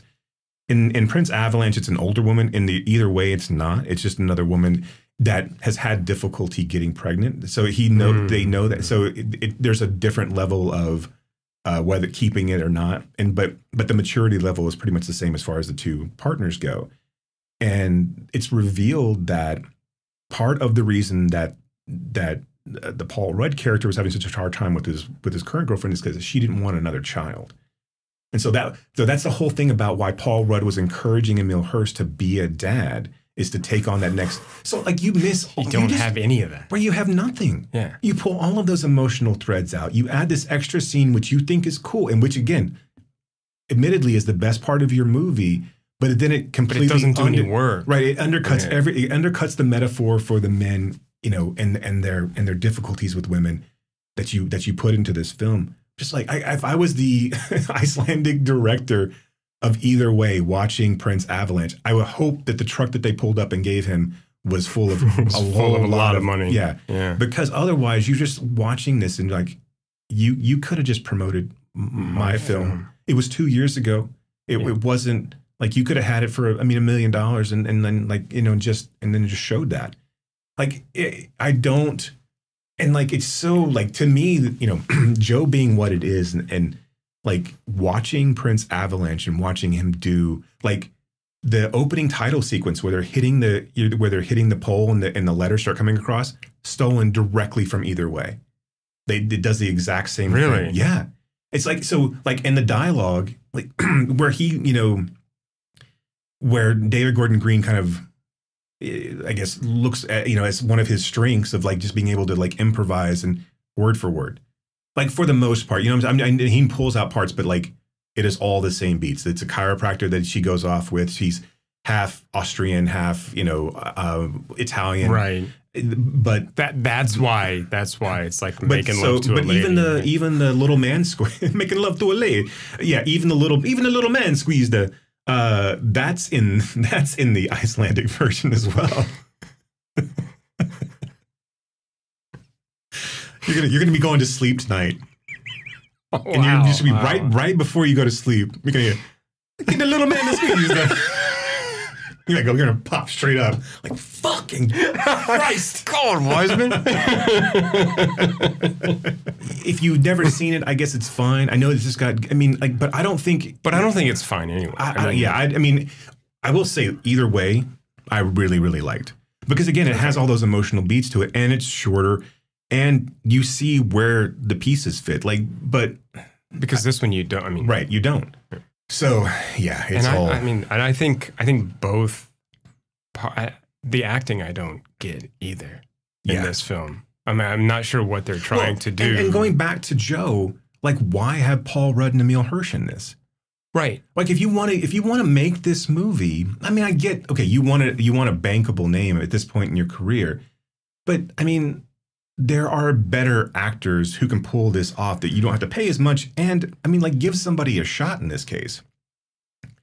I don't understand. Yeah. Paul Rudd's not looking at this as like 40-year-old virgin too. That's going to skyrocket him to popularity. Like, and it's not going to get him necessarily awards. Right. It's not going to be recognized. So outside of a 13-day shoot in Texas that allows you to do whatever, yeah, you could have made this with anybody, and then maybe it's something. Maybe you discover someone. Maybe you find a performance out of this. But like. Yeah, I just feel like they're both trying too hard to do something that doesn't need to be. Yeah. And it feels like David Gordon Green is as well. From this, he goes right into Manglehorn and Our Name is Crisis, which I have not seen those movies. Why are you looking like that? Do we have to watch them? No, we do not. Dear listener, this is putting David Gordon Green to bed. I think so. Yeah. We've already talked about the Halloween trilogy. Yeah. I'll be willing to talk about The Exorcist, and I'm all for, and I do find it very intriguing when a celebrity or someone in the industry finds a niche for themselves, and it seems like they're embedded completely in the horror genre now. Although I think I've read at some point, and I was reading throughout, like, he's always had a lot of things in the works, and of course, I know how things circle around you, and you get things pop up and things pop back down. I heard about a Smokey and the Bandit remake that he was supposedly attached to. But again, what I don't understand really is this incessant need to go back to IP that already exists. And that's already been done way better than what you will be able to do it. You're not going to be Friedkin. You're not going to be able to be Carpenter. You can come close. But what are you going to do? What are you going to bring? The Bates Motel. God, why am I talking like a fucking? I was watching too many of these movies. The Bates Motel and these TV series that are prequel anthology, not anthology, but these prequel series to horror movies. There was a Nurse Ratched one. Wasn't there something else? I know that there was Hannibal, but there was a Bates Motel, and I thought there was something else that was another prequel to an IP that did pretty well. But I don't see what you're going to be able to do.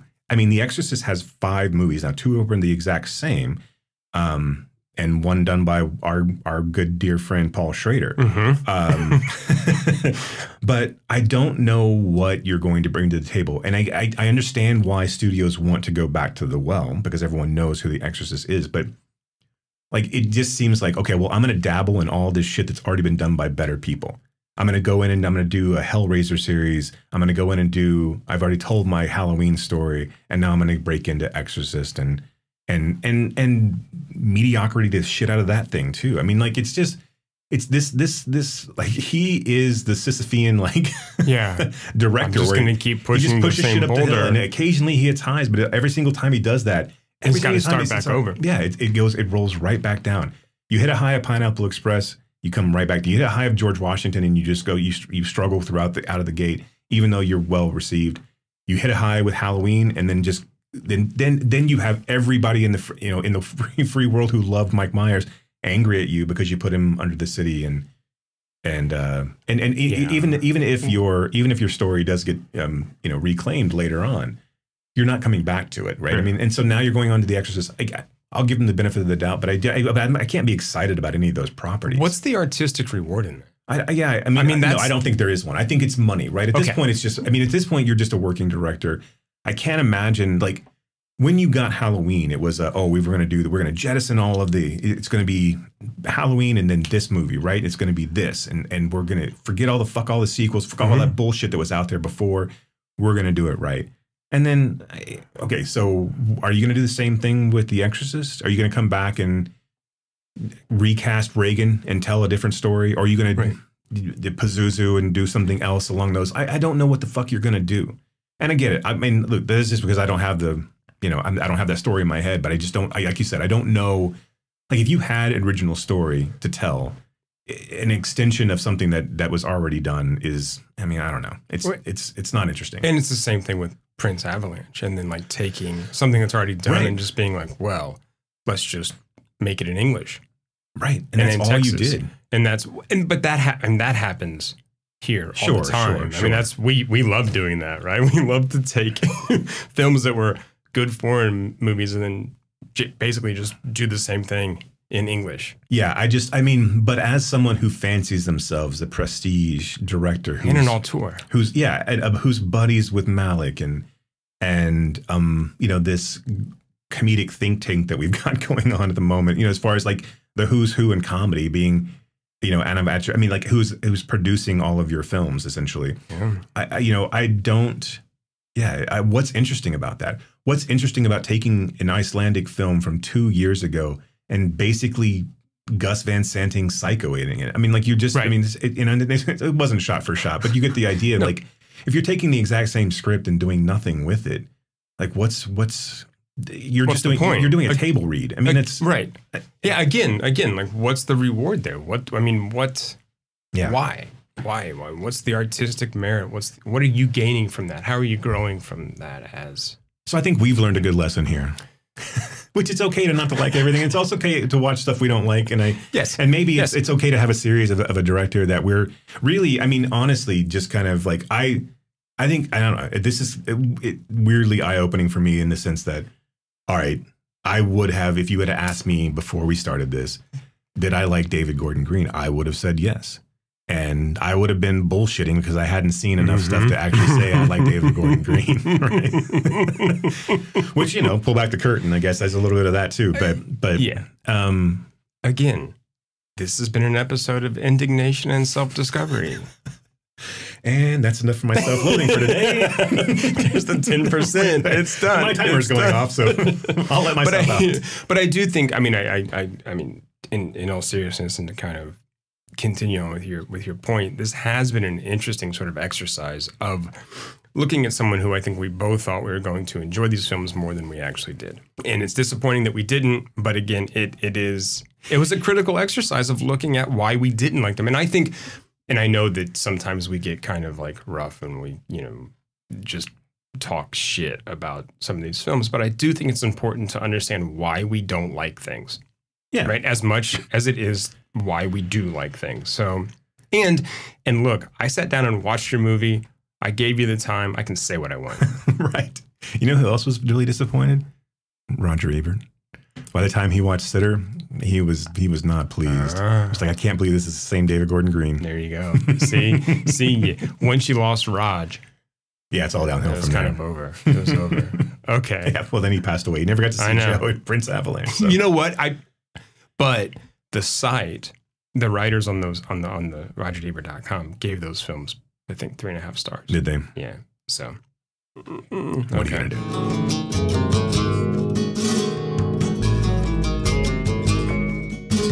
Do you want want to do a recommended if you like? Sure, films? absolutely, Okay. absolutely. All right, great. So let's start. You want to start with Past Lives? I didn't do one for Past Lives, but I did one for the stoner comedies, and then Joe and Oh, Prince you Avalanche. did? Yeah. The fuck? Can I just say but go ahead, do can it. I just say, wait, before, okay, so I think that everyone who likes films like Pineapple Express or The Sitter or Your Highness or Superbad should just go watch Hollywood Nights. You don't like Superbad either? So I'm not a big Apatovian. That's the nomenclature I'm using. I'm not a big Apatow fan. I'm not a big, Apatovian genre fan. I'm not really a big comedy movie fan. It's weird, as like funny as I fancy myself. I don't enjoy a lot of comedy movies. It hurts you to be funny inside. It does. It does. I'm funniest when I'm also the saddest. Anybody listening's like, you're not that fucking funny. But I like, I think, a certain kind of comedy. I like a more subtle comedy. I mean, I think this is why like Heartbreak Kid and A New Leaf and films like that really kind of hit me, because that's what I like. It's wry, it's subtle, it's smart. I do like Airplane, Mel Brooks type, comedies, but I watched those mostly when I was a kid, and we'll return to those and quote Airplane ad nauseum to people, but a lot of the Superbad Knocked Up, I don't enjoy. So give me sad movies. Give me Past Lives. Give me After Sun. Give me something in French with people wondering why they fucking exist on the planet. And I'm right there. I find humor in that.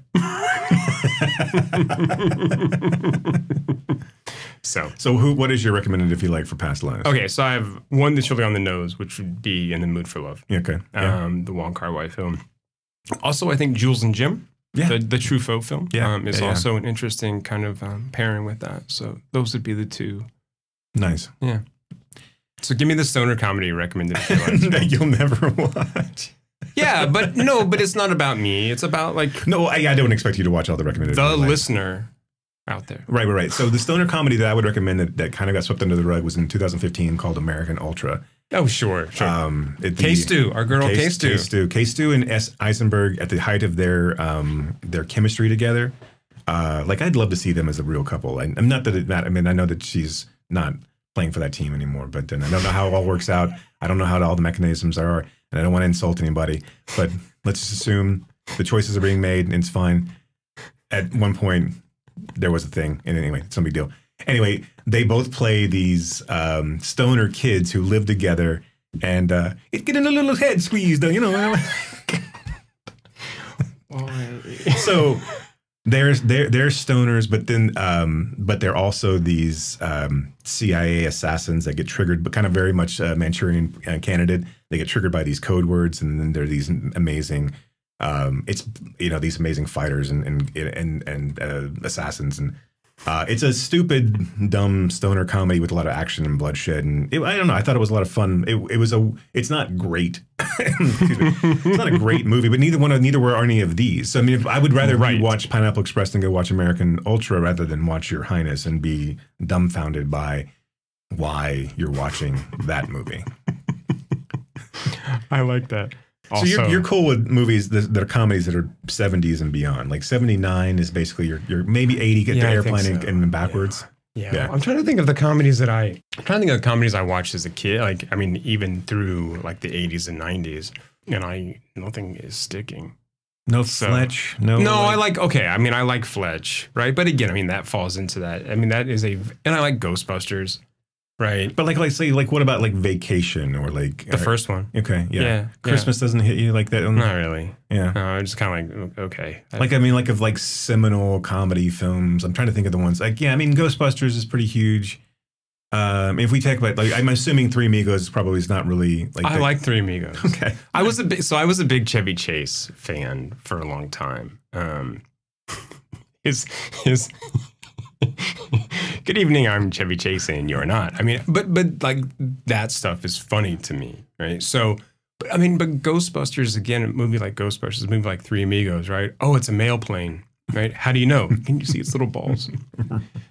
I mean, that's silly, but it's also like you have to pay attention. It's not just kind of like, to go back to Kevin Smith, it's not just like dick and fart jokes. Sure. Right. Sure. And I think that's what a lot of these films kind of boil down to on some level, where the sort of intelligence and subtlety isn't there all the time. I would say what Apatow brings to the table, and I'm not going to try to argue for all of this, but there's a sincerity to that level of comedy that probably wasn't there in the 80s. So there's a little bit of a comedic softening of the drama that's in the film, and then touching on, it's really more, these are obviously, Apatow taps into the male the kind of unspokenness of the male relationships, and not always to great success, but I don't know. I will defend those films, but yeah, it's fine. It's fine.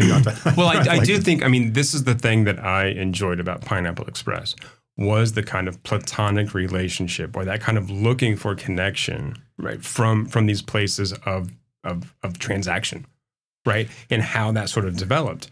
And I thought that, and then again, same thing with like Prince Avalanche, or what he was trying to do there. So I think in Pineapple Express that works better actually than it does in Prince Avalanche. So for sure, I get that, and I see that, but at the same time, I'm like, I don't. How many weed jokes can I sort of? Right, and if that's not your humor, I get that too. Right, and so that's, look, it's like, I like Cheech and Chong, right, but I'm also kind of like, cool, that's enough. I don't know. Like, what about Friday? How does Friday sit with you? Okay, Friday I like, right? But again, like Friday, that's such a different dynamic too.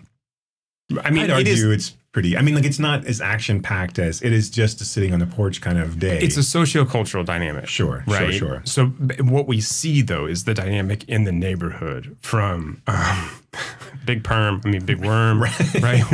With Chris and Cube, and who these people are and how they are all different within the same kind of system, the same kind of ecosystem, right? And how Debo is sort of the big neighborhood bad. So I think there's more going on there than a comedy of errors leading to a chase and murder mystery type thing.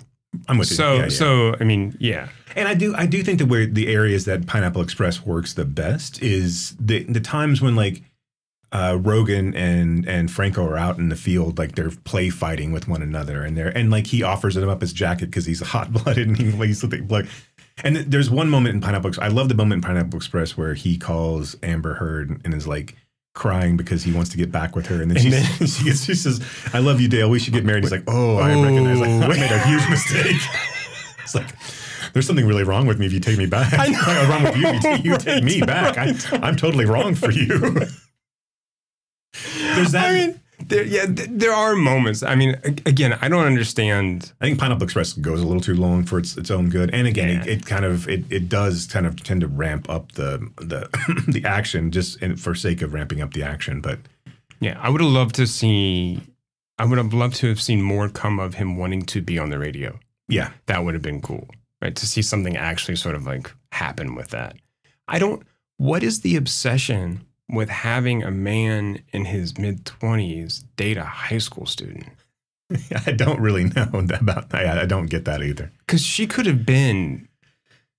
Yeah, it doesn't. Is it playing for laughs? Because I don't think it's that. It's just kind of creepy. But he doesn't need to be creepy. Right. And it doesn't. It gets you the fuck Jeff Goldblum. But she could have been in college. She could have been in a community college or something. It wouldn't have been like. She could have been in a community theater troupe. I think it's. It doesn't. Aside from Arrested Development we get the idea of Arrested Development anyway. Right. I do like the Ed Begley Nora Dunn. No, I know. Right? Yeah, no, that's. What are you doing? Fucking high right now? Get the fuck out of my car. All right. So look, if you like Joe, you might like You Were Never Really Here by Lynn Ramsey, starring Joaquin Phoenix. Yeah. More kind of like vigilante kind of violence, but help, protecting someone young and vulnerable from abuses. Right. Yeah, it's a good movie. And kind of one that gets slept on a lot, actually. Mm-hmm. I'm just going to say Pig. If you like Joe, that's the movie you really want to see is Pig. Yep. It does everything that Joe does, but doesn't make it. But it gives you a hero you're willing to root for. Really, I guess at that point. I mean, not that that's necessary in every movie, but I mean, in this case, where it's so dank and so dark, you're just like. Ugh. But no, it does. It gives us a look at another world that we're not used to, that we don't really know exists. Right? I mean, there is a kind of underground world that film shows us, and then with following along with a person who is more likable than the Joe character, right? Both played by Nick Cage. So, right. Yeah, pick's a good one. All right. Prince Avalanche. If you like that, maybe check out Drinking Buddies. Okay. Yeah, the Joe Swanberg film. Yeah. Anyway, Olivia Wilde being your best friend. Right. As far as realistic things. Because that would be easy. Just ask Jason Sudeikis. And mine's going to be an off-the-wall choice, but if you like Prince Avalanche, I would say watch either way. It's this Icelandic film from 2011, strikingly similar to Prince Avalanche, but better. I don't know how else to put it, but it's the same but better. It's a little bit better. Oh my god! In fact, fuck this. Episode 26 and on, I'm Italian accent all the way. I cannot wait. I cannot wait for the next 25 episodes, Screamers.